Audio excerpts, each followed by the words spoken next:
When my phone buzzed that Tuesday afternoon, I expected another family group chat notification. Instead, I got a text from my older sister that made me read it 3 times just to make sure I wasn't imagining it. I need you to wire me $7,200 today. It's for Emma's Sweet 16. Don't embarrass me by saying no. There was no please. No explanation. Just a demand. At first, I actually laughed because I thought it had to be a joke. But then she started calling, over and over again. And within an hour, our parents, our cousins, and even people I hadn't spoken to in years were telling me the same thing. She's your sister. Family helps family. What none of them knew was that I had already discovered something that completely changed the story. So instead of wiring her a single dollar, I made one phone call. That call didn't just cancel a birthday party. It exposed years of lies, destroyed the image my sister had spent a decade building, and turned my entire family against the one person they thought was telling the truth. Looking back now, I don't regret making that call. But I never imagined it would end the way it did. The text that changed everything. I used to believe that if you worked hard, stayed out of drama, and treated your family with respect, life would eventually reward you for it. Turns out, I was wrong. My name is Ethan, I'm 34 years old, and I own a small accounting firm just outside Chicago. I'm not rich by any means, but I'm comfortable. I bought a modest house 3 years ago, I drive a 6-year-old SUV that's completely paid off, and I've spent the last decade building a life that doesn't depend on anyone else. Getting there wasn't easy. After college, I worked 2 jobs, slept 4 or 5 hours a night, and said no to vacations, expensive dinners, and pretty much every luxury my friends enjoyed. Every dollar I earned had a purpose. Because of that, most people assumed I had money to spare. They didn't see the student loans I had spent years paying off. They didn't see the mortgage. They didn't see the business loans that kept me awake at night. All they saw was someone who seemed financially stable. And in my family, being financially stable came with an invisible tax. Whenever someone had a problem, my phone rang. It started small. A few $100s for a broken transmission. $500 for an overdue rent payment. $1,000 because my cousin's business was about to take off. I almost always helped. Not because I had plenty of money. Because I genuinely believed family should be there for each other. The only person who took that belief further than anyone else was my older sister, Melissa.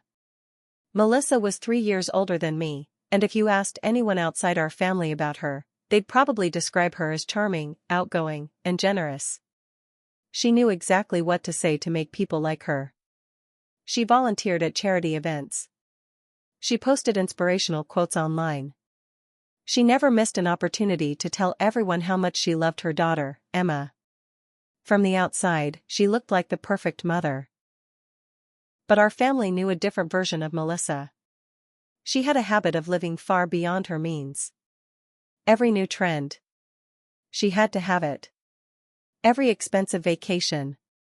She somehow managed to afford it. Luxury handbags. Designer clothes. The newest phone every single year. No matter how much money she made, it was never enough. And somehow, whenever things fell apart, she always found someone else to pay the bill. Usually me. The excuses were always different. I'll pay you back next month. I'm just waiting on my bonus. The bank made a mistake. You know I'd do the same for you. The funny thing? She never actually did. Over the last 8 years, I had loaned Melissa more money than I wanted to admit. Some of it came back. Most of it didn't. Eventually, I stopped keeping track. Not because I didn't care. Because every time I brought it up, I became the bad guy. You're really asking your own sister about money? You know she's raising a child by herself. Don't be so selfish. Those words didn't just come from Melissa. They came from our parents too. Especially our mom. To her, Melissa could do no wrong. If Melissa made a mistake, someone else must have caused it. If Melissa overspent, life had been unfair. If I refused to help, well, I wasn't being a good brother. So I learned something that took years to understand. Sometimes saying yes doesn't bring peace. It simply teaches people to ask for more. Still, nothing could have prepared me for what happened on that Tuesday afternoon. I was finishing a client's tax review when my phone vibrated across my desk. I glanced down, expecting another work email. Instead, I saw Melissa's name. The message was short, cold, and strangely confident. I need you to wire me $7,200 today. It's for Emma Sweet 16. Don't embarrass me by saying no. I stared at the screen. Once. Twice. 3 times. Surely, I had misunderstood something. $7,200? For a birthday party? No please. No explanation. Not even a question. Just a demand. I leaned back in my chair and actually laughed. Not because it was funny. Because it was so unbelievable that my brain refused to process it. Then my phone started ringing. Melissa. I let it go to voicemail. 5 seconds later. She called again. Then again. And again. By the time I finally looked up from my desk, I had missed 7 calls. What happened over the next hour would prove that this wasn't just about a birthday party. It was the opening move in a game my sister had been planning for a very long time. The family pressure begins. I ignored Melissa's calls for another 20 minutes. Not because I was trying to make a point. I genuinely needed time to process what she'd asked. $7,200. That wasn't, "Can you help me out?" That was a demand. I picked up my coffee, took a sip, and opened the message again, hoping I'd somehow missed a joke or a smiley face. Nothing. Just 12 words that sounded more like an order than a request. I was about to put my phone away when it buzzed again. This time, it was my mother. I sighed before answering. "Hi, Mom." "Ethan," she said immediately. "Why aren't you answering your sister?" I looked at the ceiling and closed my eyes. Of course. It had already started. I've been working. She's been trying to reach you for almost an hour. I know. Then call her back. There wasn't even a "how are you?" or "how's work?" Straight to business. "Mom," I said calmly, "did Melissa tell you what she asked me for?" "She told me enough." "Did she tell you she wants me to wire her $7,200? There was a brief pause. Then she replied with a sentence I'd heard my entire life. "It's for Emma." As if that explained everything. "I love Emma," I said. "But that's more than some people spend on an entire wedding. It's her sweet 16. So? You know how important this is." I couldn't help but laugh. "No, Mom. I actually don't." Another pause. Then came the guilt. "Your niece only turned 16 once. And? Melissa just wants to give her one unforgettable day." I rubbed my forehead. If Melissa wants to spend $7,000 on a party, that's her decision. She doesn't have it. Exactly. Silence. Then. "You're doing well financially." There it was. The sentence I had dreaded. People always confuse being financially responsible with being wealthy. Just because I wasn't drowning in debt didn't mean I had thousands of dollars lying around for someone else's party. "Mom," I replied, "I have bills. A mortgage. Employees who depend on me. I'm not sitting on a mountain of cash." "You've always been good with money." "Because I don't spend it on things I can't afford." Her voice became colder. "Are you saying your sister is irresponsible?" I almost answered. Instead, I bit my tongue. Starting an argument wouldn't solve anything. I'm saying it's not my responsibility. She let out a disappointed sigh. I never thought you'd become this selfish. Click. She hung up. I stared at my phone. Selfish. That word again. Funny how people only call you selfish after you stop giving them what they want. I hadn't even officially said no. Yet somehow, I was already the villain. Less than 5 minutes later, my phone buzzed again. This time, it was my cousin, Rachel. Hey, she said carefully. Everything okay? I have a feeling you already know why you're calling. She laughed nervously. Melissa told everyone. Of course she did. What exactly did she say? Rachel hesitated. She said, you're refusing to help Emma have the birthday she's always dreamed of. I leaned back in my chair. Did she mention the amount? She said it wasn't that much. I couldn't help smiling. Rachel. Yeah? Guess. I don't know, maybe 1,000? 7,200. Silence. A long silence. Finally. What? You heard me. For a birthday party? Exactly. Rachel whistled softly. Okay, that's insane. For the first time all afternoon, someone actually agreed with me. I thought maybe I was losing my mind. No, Rachel replied. You're definitely not. Then her voice lowered. But Ethan. What? You know Melissa. I do. If you don't give her the money, she'll tell the whole family I'm the bad guy. Rachel didn't answer. She didn't have to. We both knew that's exactly what would happen. By 6 o'clock that evening, my phone had become a battlefield. Texts. Voicemails. Missed calls. Even Facebook messages. Some relatives tried to guilt-trip me. Others simply asked why I was making such a big deal over a little help. One uncle actually wrote, money comes and goes. Family is forever. Easy to say. Especially when it wasn't his money. Then, at exactly 6:43 p.m., a new message appeared. This time from Melissa herself. If you don't send the money tonight, don't bother coming to Emma's birthday. She'll know exactly who ruined it. I read it twice. Then a third time. That wasn't a request anymore. It was blackmail. Using her own daughter as a weapon. For the first time that day, I wasn't angry. I was disappointed. Because I finally realized something. This had never been about Emma. Emma was just the excuse. There was something Melissa wasn't telling anyone. Something much bigger than a birthday party. And if I wanted the truth, I couldn't get it by arguing with my family.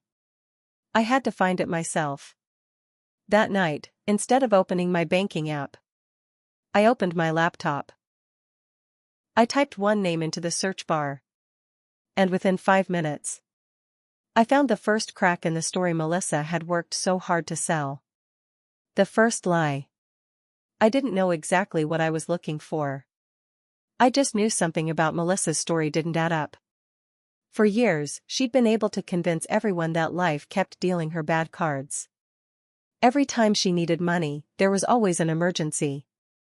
Her car broke down. A medical bill showed up. Her roof needed repairs. Her hours got cut at work. There was always a crisis. But this time, the numbers didn't make sense. $7,200 wasn't an emergency. It was a choice. I opened my laptop and logged into the county's public records website. Working as an accountant had taught me one thing: people leave financial footprints everywhere. Sometimes, all you have to do is follow them. Within minutes, I found something interesting. Melissa had taken out a home equity loan 8 months earlier. Almost $50,000. I leaned closer to the screen. $50,000. If she'd borrowed that much less than a year ago, how could she suddenly be unable to pay for a birthday party? Unless the money was already gone. I kept digging. Her social media painted a very different picture. Just 3 months ago, she'd posted pictures from a luxury resort in Cancun. Before that, there was a shopping spree at a designer outlet. Then a weekend in Las Vegas with friends. Every post had the same caption. Making memories. Life is short. You only live once. Meanwhile, she was telling the family she was struggling financially. Something wasn't right. I clicked through more photos. Then one image caught my attention. It wasn't Melissa. It was Emma. She was standing in front of a luxury event venue, smiling with 2 of her friends. The caption read, "Dream venue for my sweet 16. Can't wait." I zoomed in on the picture. Behind them was a large banner with the venue's logo. I'd actually heard of the place. It was one of the most expensive event halls in the city. Curious, I opened another tab and searched for their pricing. When the numbers appeared, I nearly laughed. The basic rental package started at $4,800. That didn't include catering, photography, entertainment, decorations, or the custom dance floor shown in their promotional photos. By the time everything was added together, the total could easily reach $10,000 or $12,000. So why was Melissa asking me for exactly $7,200?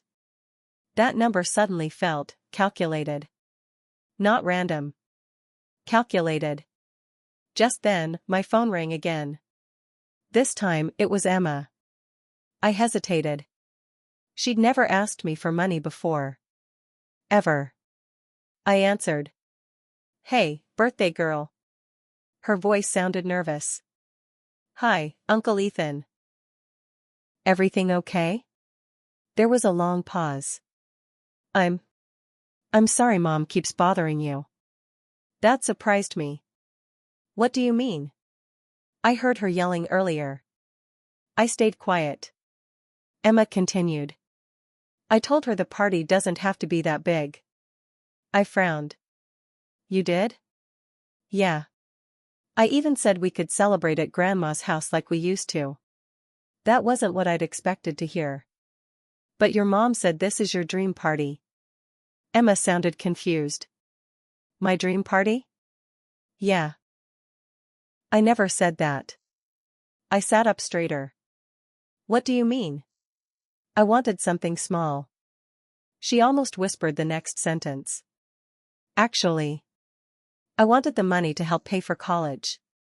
My stomach dropped. "What?" "I've been saving for school."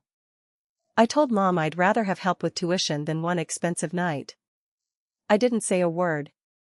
Everything suddenly started falling apart. Melissa hadn't just lied to the family. She'd lied about Emma. She was using her own daughter's name to pressure everyone into paying for something Emma didn't even want. "Uncle Ethan? I'm here. Please don't fight with Mom because of me. I don't want everyone arguing." I forced a smile even though she couldn't see it. "This isn't your fault." After we hung up, I sat in silence. Emma wasn't spoiled. She wasn't demanding. She was practical. Responsible. Completely different from the picture Melissa had painted. And that changed everything.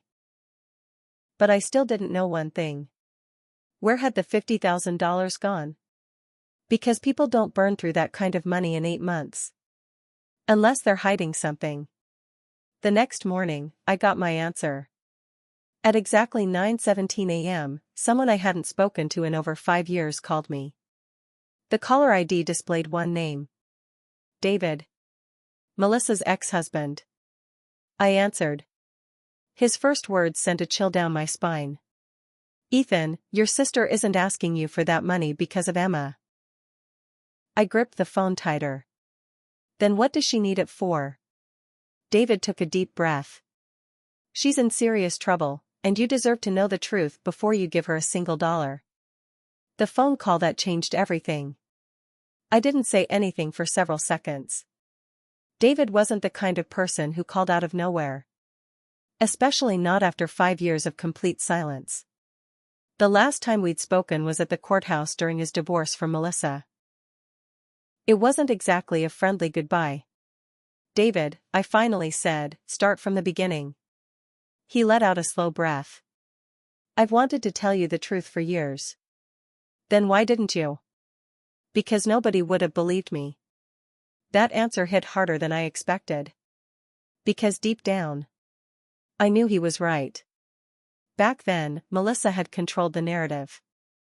To the family, David wasn't just her ex-husband. He was the villain. The man who walked away from his wife and daughter.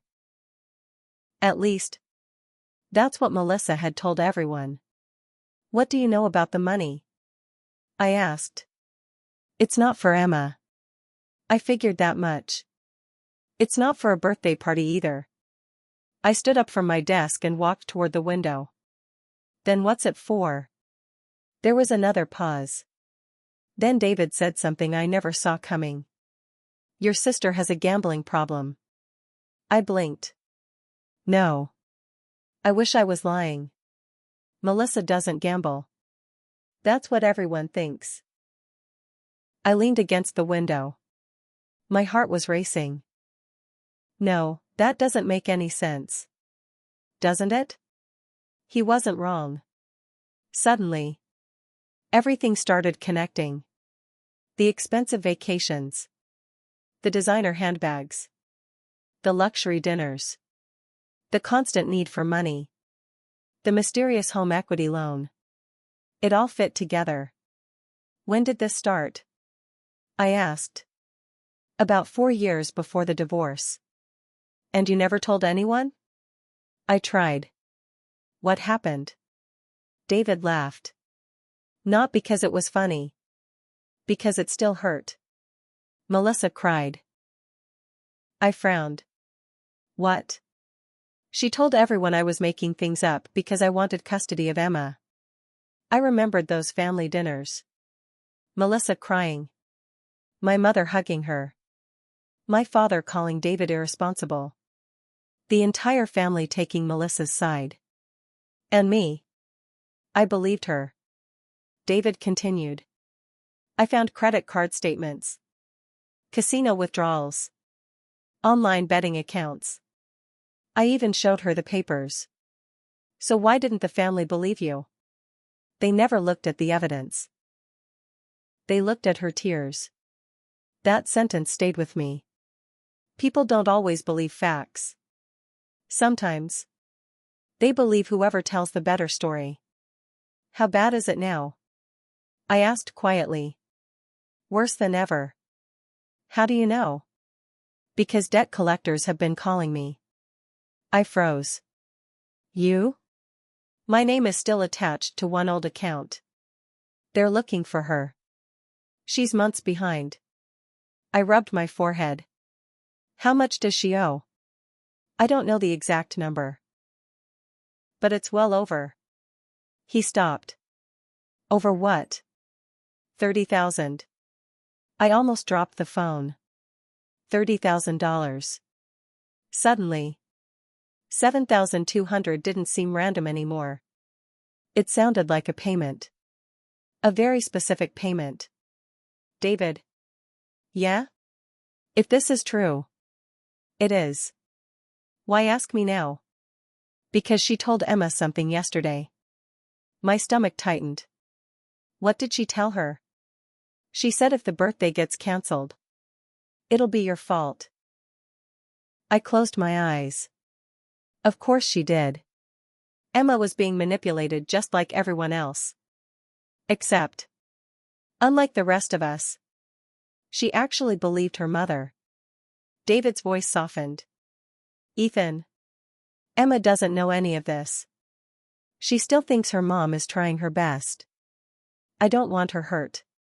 Neither did I. She was the only innocent person in this entire situation. "I've stayed quiet for years," David continued.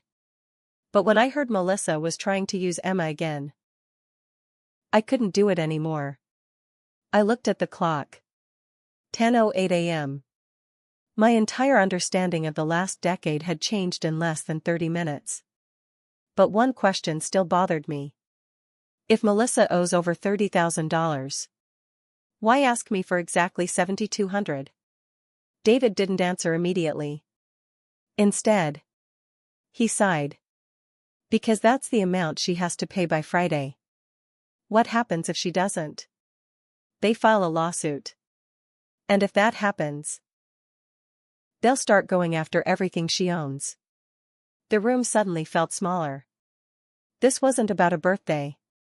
It wasn't even about pride. Melissa was desperate. But instead of admitting the truth, she'd invented a story. She'd turned the family against me. And she'd used her own daughter as the emotional bait. That should have made me angry. Instead, it made me curious. Because there was still one piece missing. How had David learned all of this? Before I could ask, he answered the question himself. I have proof. My grip tightened around the phone. What kind of proof? Bank statements. Emails. Letters from attorneys. And something else. What? I recorded a conversation with Melissa 3 weeks ago. My heart skipped a beat. What did she say? David's voice turned deadly serious. She admitted everything. I felt a chill run down my spine. For the first time. This wasn't just one person's word against another's. There was evidence. Real evidence. And if that recording said what David claimed it did, then one phone call wasn't just about to expose a lie. It was about to destroy an entire illusion my sister had spent years creating. The evidence no one could ignore. I stared out the window, my phone still pressed against my ear. Send me everything, I said. David didn't hesitate. You'll have it in 5 minutes. Before hanging up, he added one last sentence. Ethan. Don't confront her until you've seen all of it. The line went dead. I walked back to my desk, but I couldn't focus on anything else. My inbox refreshed automatically, and less than 3 minutes later, a new email appeared. From David Carter. Subject, you'll understand now. I clicked it. There were 8 attachments. PDF files. Screenshots. Bank statements. And one audio recording. For a moment, I just stared at the screen. Part of me hoped David was exaggerating. That there was some misunderstanding. I clicked the first document. It was a credit card statement. Balance due. $18,463.91. The transactions weren't grocery stores. They weren't hospitals. They weren't school expenses. They were online casinos. Sports betting websites. Poker apps. Again. And again. And again. I opened another statement. Same pattern. Different card. Another balance over $12,000. Then another. By the time I finished reading, I realized something terrifying. Melissa wasn't just in debt. She was drowning. I leaned back in my chair and whispered to myself. How did nobody see this? Then I remembered. We'd never been allowed to. Every time someone asked questions, Melissa had another emotional story ready. She didn't hide the truth by lying well. She hid it by making everyone feel guilty for asking. I opened the next attachment.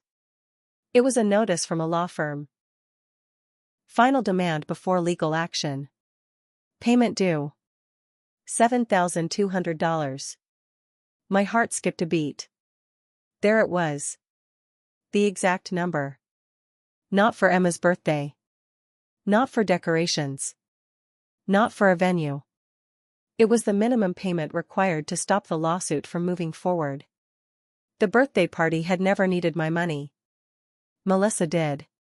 She'd simply wrapped her problem in pink balloons and birthday invitations. I closed my eyes. For years, I'd believed I was helping my sister survive difficult times. Now I wondered how many of those emergencies had actually been gambling debts. Just then, my computer chimed. The audio file had finished downloading. I hesitated. Then I clicked play. There was some background noise. A coffee shop. People talking. Dishes clinking. Then I heard Melissa's voice. I just need one more bailout. David's voice stayed calm. This is the fifth one. I know. You promised the last time was the last time. I mean it this time. You always do. There was a long silence. Then Melissa laughed. Not nervously. Confidently. You know my family. What about them? They'll never let me fail. They always blame someone else. David didn't answer. She continued. If Ethan says no, I'll make sure Mom and Dad pressure him. And if that doesn't work. She laughed again. I'll use Emma. The room went completely silent. Even though I was alone. I couldn't believe what I was hearing. Then came the sentence that made my stomach turn. People will always choose a crying mother over the truth. The recording ended. I didn't move. I didn't blink. For years. I had defended Melissa. I had argued with David. I had believed every word she said. And she knew exactly why. Not because she was right. Because she knew how to manipulate people. Especially family. My phone buzzed again. This time, it was a message from my mom. Have you sent the money yet? A few seconds later. Another message. From Melissa. I need the confirmation receipt within the hour.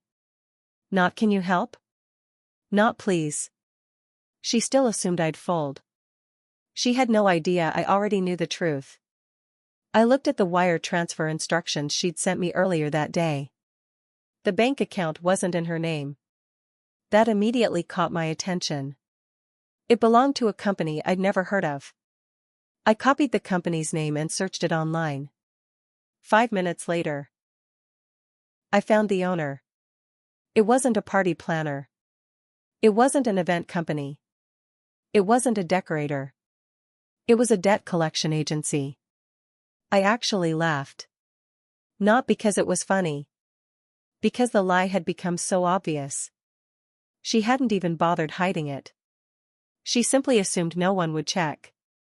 And honestly, until today, no one ever had. I picked up my phone and opened Melissa's message one more time. Don't embarrass me by saying no. For the first time all week. I smiled. Because I wasn't going to embarrass her. She was about to do that all by herself.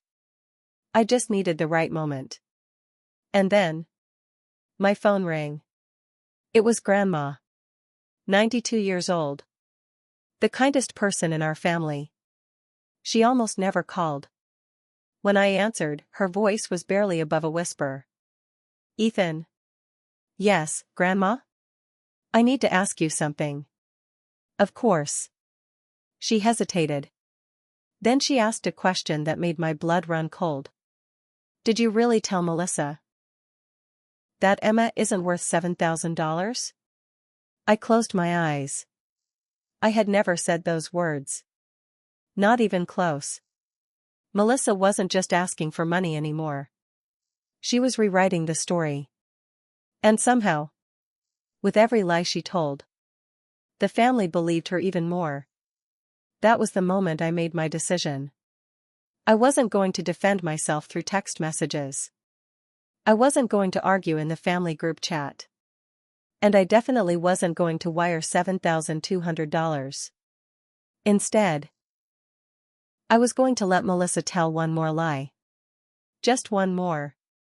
Because when the truth finally came out, the fall would be even harder. The family meeting. I didn't sleep much that night. Not because I was angry. Because I kept replaying the recording in my head. I'll use Emma. Out of everything Melissa had said, those 3 words hurt the most. Emma wasn't just her daughter. She was a 16-year-old girl who trusted her mother completely. She had no idea she was being used as the face of a lie. By morning, my phone had gone strangely quiet. No texts. No calls. No guilt trips. For a moment, I thought maybe everyone had finally calmed down. Then my mother called. Ethan. Morning, Mom. We're having dinner at our house tonight. I frowned. For what? So we can settle this as a family. I already knew what that meant. An intervention. Only I wasn't the person they planned to confront. What time? 6. I'll be there. Before she hung up, she added. And Ethan, please don't make a scene. I looked at the phone and shook my head. Funny. The person telling the lies was worried about me making a scene. 6 p.m. The moment I pulled into my parents' driveway, I knew this wasn't an ordinary family dinner. There were 7 cars parked outside. My uncle's truck. Rachel's SUV. Grandma's sedan. Even Melissa's new white Lexus sat proudly in the driveway. That caught my attention. She'd told everyone she couldn't afford her daughter's birthday. Yet she was driving a luxury SUV that couldn't have been more than a year old. I grabbed the folder I'd printed that afternoon. Bank statements. Debt notices. Screenshots. Everything David had sent me. Then I walked inside. The atmosphere felt heavy. Nobody smiled. Nobody asked how work was going. It was as if everyone had already decided I was guilty before I'd even spoken. Melissa sat on the couch wearing a cream-colored sweater, holding a tissue in one hand. Her eyes were red. Whether she'd actually been crying, or had simply prepared for the performance, I couldn't tell. Emma sat quietly beside her, staring at the floor.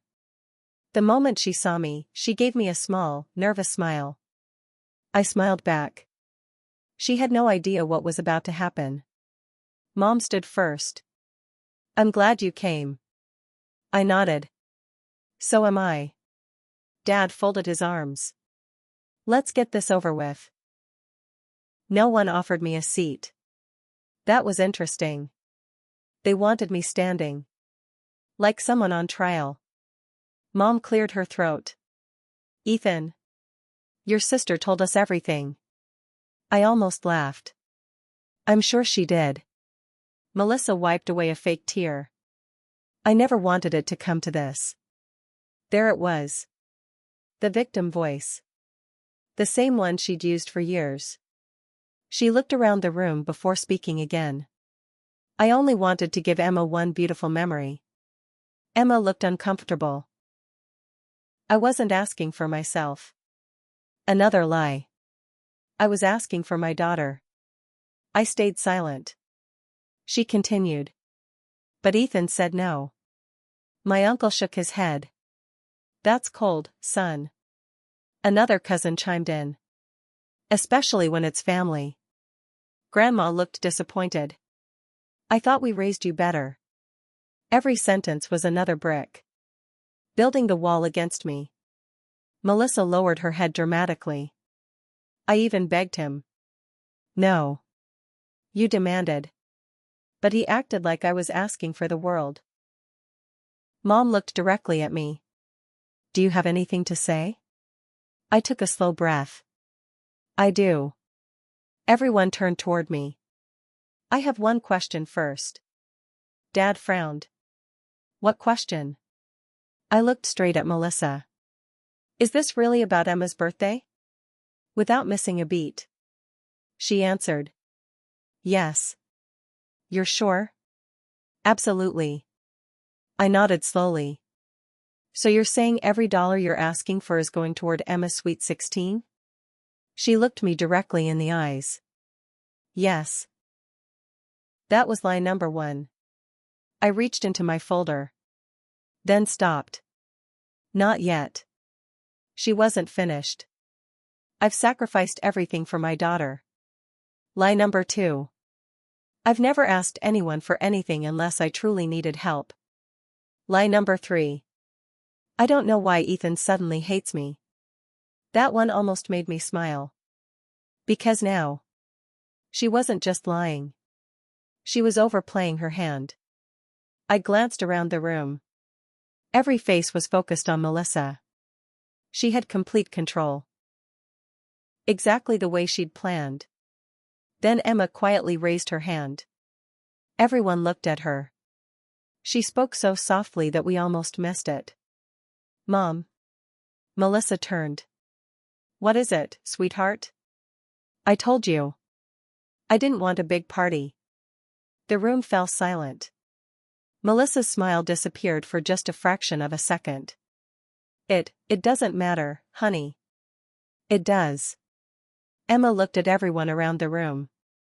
I asked if we could save the money for college. Nobody spoke. Melissa forced another smile. Sweetheart, we talked about this. Emma slowly shook her head. No. You talked. I listened. For the first time that evening. The room shifted. Not much. But enough. People started looking at each other. Confused. Melissa quickly tried to recover. She's just being modest. I could see the panic behind her eyes. She hadn't expected Emma to speak. She especially hadn't expected her to tell the truth. I realized this was the moment. I could expose everything.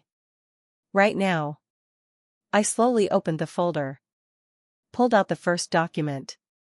And placed it on the coffee table. Melissa's eyes immediately locked onto it. The color drained from her face. Because she recognized exactly what it was. A debt collection notice. With one number highlighted in yellow. $7,200. She whispered only one word. Where? I looked her straight in the eyes. Did I get this? I smiled. You'll find out. And for the first time that entire week. Melissa looked scared. The truth, the goodbye, and what family really means. For a second. I thought I'd heard my father wrong. The room was completely silent. Even Melissa had stopped crying. I looked at Dad. What did you just say? He took a slow breath and lowered himself back into his chair. 8 years ago, when you were saving money to open your accounting firm. $15,000 disappeared from your savings account. I nodded slowly. I remember. Back then, I had convinced myself the bank had made a mistake. After weeks of investigations, the money had somehow been traced to an authorized transfer. The bank claimed everything looked legitimate. I never got my money back. I had spent years working overtime just to recover from that loss. Dad looked down at his hands. It wasn't the bank. I felt my chest tighten. It was Melissa. The words hit me like a freight train. I turned toward my sister. She couldn't even look at me. No. I whispered. No. Dad continued. She begged us not to tell you. She said she'd borrowed the money to cover another debt. She promised she'd pay it back before you noticed. But she never did. Mom began crying. We thought we were protecting the family. I laughed. Not because anything was funny. Because I couldn't believe what I was hearing. You protected her. My voice stayed calm. But nobody protected me. Mom wiped away her tears. We were wrong. Were you? I asked quietly. Or were you just hoping I'd keep fixing everything? Nobody answered. Because they couldn't. I looked at Melissa. Did you ever plan to tell me? She shook her head. I'm sorry. No. I interrupted. You're sorry you got caught. That sentence landed harder than I expected. She buried her face in her hands. I never wanted any of this. I sighed. Every choice that brought you here was yours. No one else spoke. For the first time in years. There were no excuses. No emotional speeches. No one blaming bad luck. Only the truth. 1 week later. Emma asked if we could meet for lunch. Just the two of us. She looked exhausted. Like she'd aged years in a matter of days. "I'm sorry," she said as soon as we sat down. "You have nothing to apologize for." She looked down at her drink. "I believed Mom." "I know. I thought you didn't care about me." I smiled gently. "Emma, I would have helped you with college in a heartbeat." Her eyes filled with tears. "Really?" I reached into my backpack and pulled out a folder. She looked confused. "What is this?" "Open it." Inside was a letter from a college savings account. Along with the first deposit receipt. $7,200. The exact amount Melissa had demanded. Emma covered her mouth. You were going to give me this?" "I wasn't going to pay for one expensive night." I smiled. "I'd rather invest in your future." She started crying. Real tears. The kind that come from relief. She stood up and hugged me tighter than she ever had before. "Thank you, Uncle Ethan." "No." I whispered. "Thank yourself. You were the only honest person in this whole situation." 3 months later. Melissa finally admitted herself into a rehabilitation program for gambling addiction. It wasn't easy. Recovery never is. I genuinely hoped she got better. Not because I forgot what she'd done. But because Emma deserved a mother who wanted to change. Whether that happened. Only time would tell. Mom and Dad also changed. For the first time in my life. They stopped asking me to keep the peace. Instead, they started holding everyone accountable. It should have happened years earlier. But at least it happened. As for me, I learned the hardest lesson of my life. Family isn't defined by the people who share your last name. It's defined by the people who respect your boundaries, tell you the truth, and stand beside you without trying to take advantage of your kindness. Helping someone isn't wrong. But helping someone avoid the consequences of their own choices only teaches them to make the same choices again. Sometimes the kindest thing you can do is say no. Not because you don't care, but because you finally care enough to stop enabling them. Today, Emma is in college. She's studying finance. Ironically, she says watching everything that happened taught her exactly how not to handle money. We still have lunch together once a month. Sometimes we laugh about old memories. Sometimes we don't talk about the past at all. And that's okay. Because healing isn't about pretending nothing happened. It's about choosing what happens next. As for Melissa, we speak occasionally. Our relationship will never be what it once was. Trust, once broken, takes years to rebuild. Sometimes. It never does. But I no longer carry anger. I carry peace. Because the day I refused to wire $7,200, I thought I was saving my bank account. What I was really saving was my self-respect. And looking back now, that was worth far more than any amount of money.